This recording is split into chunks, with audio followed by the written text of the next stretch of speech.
guys, welcome to episode number 3 of the YC Summer Show. My name's David, obviously no beard, no dark hair. I'm not Ryan. Ryan's actually off this week and I get to host the YC Summer Show and I'm excited to do so. We have some awesome things lined up for you, and if you want to keep getting notified about all the things, especially when it comes to this show, you want to subscribe and hit the bell to get notifications about when this is airing. So if you haven't done so, do it. All right, without further ado, I'm going to introduce Angela, who brings good news each and every week. That's good. Hey guys, welcome to the 3rd episode of That's Good. This is a show where we tell you news. It can be big news, it can be little news, but it has to be good news. With me I have my friend Jaden. She's a sophomore at Med Rivers, and she has some good news to kick us off. So some good news is I get to hang out with my friends outside tomorrow on a float trip. Oh, that's super exciting. Woohoo! Yes. Okay, that is great news. That's good. In official YC good news, we just wanted to say thank you for tuning into the summer show with us for the first 2 episodes. It's been so cool to see you guys tuning in. And as you heard last week, we are planning some smaller campus-specific events where you all can hang out in a safe way and we can actually see each other in person, which will be amazing. So be on the lookout for events like that. Our last piece of good news is amazing news, actually. We have finally ended the search for a Grand Trail youth pastor. Our friend Quentin is going to be joining us sometime this summer. He's going to step in and really just lead our students really well at Grand Trail, and we're so excited to have him join our team. So be on the look for him. If you see him, make him feel welcome. We're super pumped to have him. That's super exciting. We also heard some good news from students this week. First, we heard from Ginger from our Chesterfield campus, and she wanted to tell us that she gets to go on a road trip with her mom to Montana. Montana. She gets to go hiking and just hang out with her mom. We also heard some good news from Riley, who is a junior at our Fenton campus. Yeah. And he shared with us that how through this whole process he's had to stay home, like a lot of us. Yes, all of us. But he started a Bible study with some of his good friends. Wow. Which is super exciting. It's helped him grow closer to Jesus and with his friends. Wow, we love to hear things like that from Ginger and Riley, and we want to hear good things from you. So if you have good news, which we know you do, DM us on Instagram or Facebook. Let us know what's good in your life. That's all we have for today. Thanks for joining us. Stay good, be safe. That's good. Hey guys, it's so good to get good news. Speaking of good news, I like to eat things that taste good. You know what tastes good?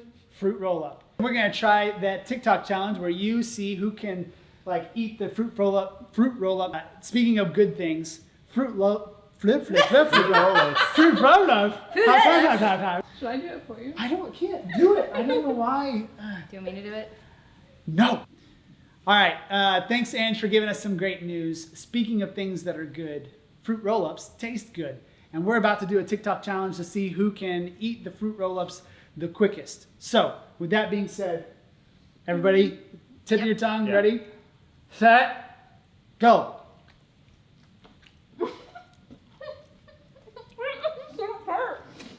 It was a choke.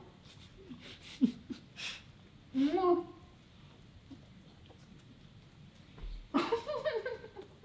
What? How? I'm gonna just eat it. I'm choked, dude. Caleb wins. Yeah. My name is Gavin Swanson. My name is Ryan Musinski. And welcome to our little studio. Today we are going to be painting a picture for you guys on our white pieces of fabric, I think also known as canvases. In some circles. And some, as some would call it. Also make shoes. Not a bit. Good point. Usually I'm really good at pretty much everything I do, but painting is one thing I don't think I've ever really done. Not expecting a lot here. Yeah, they asked us to do this, and I think I've painted 2 pictures in my life, both when I was 7, so we're gonna see how this ends up. I think we got some rubber paint here. Our assorted brushes. We also have water. I don't know if you paint with water other than watercolor, but Yep. At some point, I'm gonna accidentally drink this after I use it to clean my brushes, so that's gonna be fun. Ryan, if you want to just go ahead and press play, It's about that time. we can get going. Let's get rolling. Because you too can paint almighty pictures. All my pictures. Avoid it. You have to go to school half your life. Maybe even have to be blessed about Michelangelo at birth. And here we want to show you that that's not true. We start Right. with a vision in our heart and we put it on canvas. Vision in our We're heart. here to and teach put it you. on the canvas. So the first thing we're going to do is get the canvas wet. Oh, that's And all we want is a nice, It's already not going well. get a nice even distribution of paint on here. just to lay my canvas. I think today we'll do a picture that's maybe like we're walking through the woods. Slow down. So let's start. Slow down, Bob. We'll begin making little X's. He's going so fast. Alright, so he's got yellow. He's making what? X's? I just see circles. I think this is the sun. Add just a little bit. Can somebody throw me more white? I think I'm going for more of an But now maybe abstract. you reckon leaves and He's branches. only using this big brush. He doesn't I know. have the right brush. I know. This is your world, your creation. My world. Doesn't feel like my world. This is why I say you need an almighty easel when you're doing this. The almighty easel. Yeah, I wonder what his favorite word is. And there's no secret to this. Anybody Yes, there is. That seems like there There's is. a big secret that we're all not you need being is. told. And for that, we'll take a little bit of Van Dyke Brown. Yeah, I forgot to get Van Dyke Brown in the store. There we go. Somebody told me before we did this that you don't need a lot of paint. That's a lie. I need a lot of paint. You know, they say beauty is in the Right eye of through the here. beholder. And I'm Just some really indications latching here. onto that right now. If you start with a thin, loose paint, you're going to become a mud mixer. You're a mud mixer. It's like, I'm making like a sci-fi landscape. It came in nice little rains, little puddles. It did not rain last night in my Victory rain. Oh, that looks amazing. What the heck, dude? Oh, I don't have black anymore. Black. Let the record show, I haven't asked for a single thing this entire time. But let's look at quality here, dude. I don't know, I think I'm more of an abstract artist, you know? I spent a lot of time walking around in the woods and talking to trees, squirrels and little rabbits. And I talk too much sometimes, so we'll go back to painting here. I'm just trying to carve my own path. This is your creation. You can do anything here that you want to do. Do whatever you want. You can do anything you want. Next week, we're looking forward to see You you. have no idea. Until next week. Oh, it's over already? Just get started, man. You feel joy? I feel like Christmas. It's about as joyful as I think I've ever seen a painting. Thanks for Yeah. joining us, guys. Happy Christmas in June. Happy Christmas. Merry New Year's. It's been a joy. Until next time. A joy of painting. Well, that was a lot of fun, and I hope you enjoyed watching it. Well, here's the thing. We're about to jump into a conversation that I got to have with Shelby and Angela around this idea of how can we trust the Bible. The reality is people build their lives around what Scripture has to say, and many of you ask that question. How can I know and trust what the Bible has to say? Well, here's our conversation. Hey everybody, welcome back to another week of Phone a Friend. This week I am here with Angela from our Fenton campus and David from Chesterfield, and we are going to be talking a little bit about my favorite thing, the Bible. It's true, it's my favorite book. So, starting off, I would love to get some of your perspectives on how we can even trust the Bible. I know Christians, we say like the Bible is our source of truth, it is what we go to, it is like the only like book we trust really to be completely true and believable for our faith. But how do we believe and know that it's actually true and trustworthy? But I think there's a few tests we could look to, and we'll talk about a few of them. The first one that I think is probably the one that led me to trust what Scripture has to say, what the Bible has to say, is the honesty test. Basically, all it means is you have to look at what the disciples say about others and about themselves. Like, if the disciples really wanted to make themselves look good, they really could have, but they didn't. Which I think is one of the things that causes us to go, okay, maybe this is something we really can start to trust. One more aspect of the honesty test is not a single one of the disciples go back on what they say, even to the point where all of them were basically executed in some way, shape, or form. And none of them recanted what they had to say. People just don't die for something they don't truly believe. That just doesn't happen. You know, I grew up, my family was Mormon, and so we read the Book of Mormon, and it's this whole other book, like aside from the Bible. And I was in high school when I first heard the gospel, like the truth of who Jesus is and who I am in light of that. And it was so, I just heard it, and I was like, I don't know all the details of that, but if that's true, I'm in. Because the truth of the gospel, you read over and over in the Bible, it's like, it's just Jesus and putting your trust in him. And because it's so simple, it made me really aware that it is for everyone. If you start looking at all the copies we have, which there's over 24,000 copies of Scripture, there's very little variance. Meaning, like when you look at this copy and this copy, they're the same. If you look at the Bible and you see all these different sources that back up the same story about the same God, like that's way easier to stand on. Well, and even outside of the Bible, right? Like there's like 9 other authors who are non-Christian, meaning they're not Christian writers or whatever that talk about Jesus and even corroborate what people were saying about him. And there's like 33 Christian authors who are not in Scripture who talk about Jesus.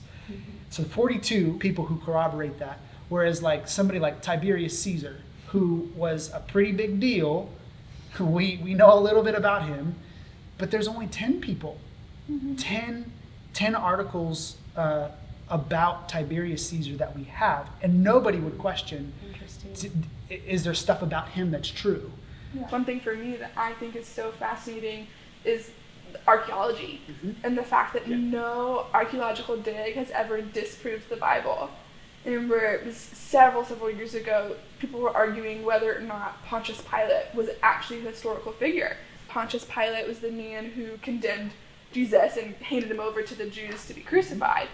And literally within a week, they were doing a dig in the Middle East, and they found a tablet, and it said, "Here is the seat of Pontius Pilate," like in this Colosseum. It's like, nope, here's Pilate, he's real. Wow, thanks God. Yeah, truly. Yeah. One last thing, at least, that I'll say about this idea of just trusting the Bible. There's so many facts that we can talk about, right? There comes a moment when you have to decide for yourself. Is it something that I can trust? And so I don't know where you're at, but I just encourage you, like if you have questions or, man, just ask away. Reach out to us. We would love it. youth@thecrossing.church if you want to email us. So. Angela, I don't know if you have any other thoughts you'd want to add. Yeah, I know some basic resources. A lot of you have the Bible app on your phone. It's super helpful. I like having my hard copy of my Bible, but you don't always have it accessible. Another 2 things I just wanted to say like are helpful resources for reading the Bible. Shelby and I know love She Reads Truth. Also, He Reads Truth. Those are really good resources. They have devos on there. They just take scripture and they help you understand it. And so if you haven't checked into those, I would encourage you to do that. Totally. Guys, like David said, we are here to help you understand, and I love what Angela said earlier about know enough to take the next step. So whatever we can do to help you know enough to take the next step, we want to come alongside you in that, whether that is beginning to even open your Bible for the first time, or if you have been a believer for years and you're ready to just keep pressing deeper, we are here for you. So like David said, email us, youth@thecrossing.church, or DM us on social media. But we love you guys, we miss you, and we'll see you next week. Bye. See you guys. All right, well, that was such a great conversation to jump in on. I'm sure you have more questions. And so as Shelby already said, make sure you direct message us or maybe send us an email at youth@thecrossing.church. We would love to continue that conversation with you. And we have those conversations all the time. All right, well, now we're going to jump in on a game that I got to do with Zoom with a bunch of you. In fact, I'll just say it was a family from each campus, and let me give away the ending. Mid-Rivers wins. Check it out. Hey guys, we're going to play a little game called Know Your Parent Trivia. And here's what's going to happen is we have a student and a parent from each campus. I'll be asking questions about their families, about their parents, and they will write down the answers. So the parent will write down what the answer is, and the student will also write down what they think the answer is. When I say go, they will show their answers. And if their answers match, they get points. For each round we go, you'll get an extra point. So round 1 will be worth 1 point, round 2 will be 2, 3, 4, and so on. So if you miss some at the beginning, it doesn't mean you're out of the game. I'd like to introduce kind of our different families. First up, the Schusters from Fenton. So say hi. The Minners from Mid Rivers. We're taking it all! The Cordes family from Chesterfield. The Blanc family from Grants Trail. All right, first question up. What city was your parent born in? You got 5 seconds on the clock. 5, 4, 3, 2, 1. All right, show your answers. What do we got here? All right, we got some natives here, and everybody got it. 1 point for everybody. Woo-hoo! If your parent went to college, what college did they go to? 5, 4, 3, 2, 1. Show your answers. Go Tigers! We got one incorrect there. Grants Trail. I didn't know that. What year did your parents get married? Might be a little bit harder question. You got 5, 4, 3, 2, 1. Got it down? All right, show us your answers. Dang it. All right, Mid Rivers, it looks like the only one that got that one right. What was your parents' favorite band or musical artist when they were in high school? Oh, you better know this. 5, I'm gonna 4, give this a right. 2, 1. Show your answers. Oh, if you get this right, I'm giving you. Oh, I liked her too. Chesterfield got it and Mid Rivers got it, it looks like. What was your parents' first car? 5, 4, 3, 1. Show your answer. The blue car. The blue car? That's what I call it. That was a little bit of a harder one. What was their least favorite subject in school? Lock in your answers. 5, 4, 3, 2, go. I don't know you at all. Good math, awesome! Kenton, did yours match? Oh no. You didn't people even live in the same house? We are on question 7, the final question here. If there was one thing above all other things that your parents think you need to improve upon, what would it be? Me growing up, I know my parents said my room was the messiest thing in the world, and that would have been probably one of the biggest things that they said. All right, show your answers in 5, 4, 3, 2, 1, go. What'd you put? Eating. Ah! My attitude. Why did you put it? Yourself. That's so funny you got that right. It looks like today that Mid Rivers is the champ. Mid Rivers, great job. You know each other fairly well, so keep it up. Thanks, guys, for joining, and see you guys next week. All right, well, congratulations, Mid Rivers. So awesome that we got to do that together. Well, we have reached the end of our time together. One quick thing I want to make sure I said is that if you want to hear about all the different things that we have coming up, you can text the word YouthCrossing, all one word, to 48099, and you can get informed because we do send out text messages at least once a week. So that being said, we're done. Thanks for tuning in. Catch you next week.